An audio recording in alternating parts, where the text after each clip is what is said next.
एक गांव में एक किसान रहता था। उसका गांव के बाहर एक छोटा सा खेत था। एक बार फसल बोने के कुछ दिनों बाद उसके खेत में चिड़िया ने घोंसला बना लिया। कुछ समय बीता तो चिड़िया ने वहां 2 अंडे भी दे दिए। उन अंडों में से 2 छोटे छोटे बच्चे निकल आए। वे बड़े मजे से उस खेत में अपना जीवन गुजारने लगे। कुछ महीनों बाद फसल कटाई का समय आ गया। गांव के सारे किसान अपनी खेतों की फसल की कटाई में लग गए। अब चिड़िया और उसके बच्चों का उस खेत को छोड़कर जाने का समय आ गया था। एक दिन खेत में चिड़िया के बच्चों ने किसान को कहते सुना कि कल मैं फसल की कटाई के लिए अपने दोस्त को पूछूंगा और उसे खेत में भेजूंगा। ये सुनकर चिड़िया के बच्चे परेशान हो गए। उस समय चिड़िया कहीं गई हुई थी। जब वापस लौटी तो बच्चों ने उसे किसान की कही बात बताई। माँ, आज हमारा यहाँ अंतिम दिन है। रात में हमें दूसरे स्थान के लिए यहाँ से निकलना होगा। चिड़िया ने उत्तर दिया, इतनी जल्दी नहीं बच्चों, मुझे नहीं लगता कि किसान का दोस्त कल आएगा और खेत में कोई कटाई होगी। चिड़िया की कही बात सही साबित हुई। दूसरे दिन किसान का दोस्त खेत में नहीं आया और फसल की कटाई नहीं हो पाई। शाम को किसान खेत में आया और खेत को जैसे का तैसा देखकर बड़बड़ाने लगा कि ये दोस्त तो नहीं आया।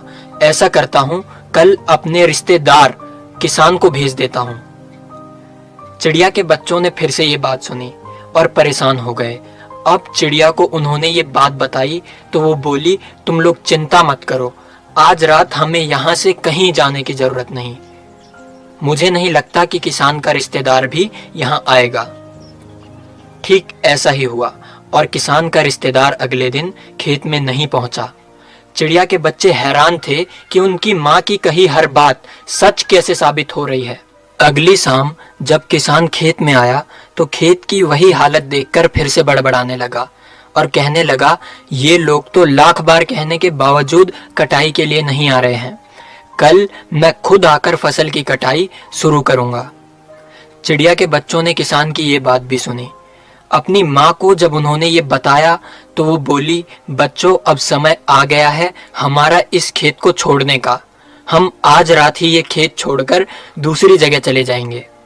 दोनों बच्चे हैरान थे कि इस बार ऐसा क्या हुआ जो माँ खेत छोड़ने को तैयार है। उन्होंने पूछा तो चिड़िया बोली, बच्चों, पिछली 2 बार किसान कटाई के लिए दूसरों पर निर्भर था। दूसरों को कहकर उसने अपने काम से पल्ला झाड़ लिया था, लेकिन इस बार ऐसा नहीं है। इस बार उसने ये जिम्मेदारी अपने कंधों पर ले ली है, इसलिए वो ये काम जरूर करेगा। और उसी रात चिड़िया और उसके बच्चे खेत से उड़ गए और पास के एक पेड़ पर जाकर अपना घोंसला बना लिया। और चिड़िया की बात फिर से सही साबित हुई। किसान ने दूसरे दिन से फसल की कटाई का काम शुरू कर दिया। इस कहानी से हम सीखते हैं कि दूसरों की सहायता लेने में कोई बुराई नहीं है, लेकिन अगर आप चाहते हैं कि आपका काम समय पर शुरू हो और समय पर ही पूरा हो जाए तो उस काम की जिम्मेदारी आपको स्वयं लेनी होगी। दूसरे भी उसी की मदद करते हैं जो अपनी मदद करता है। इसलिए दूसरों पर निर्भर होने से अच्छा है आप अपनी जिम्मेदारी खुद निभाएं।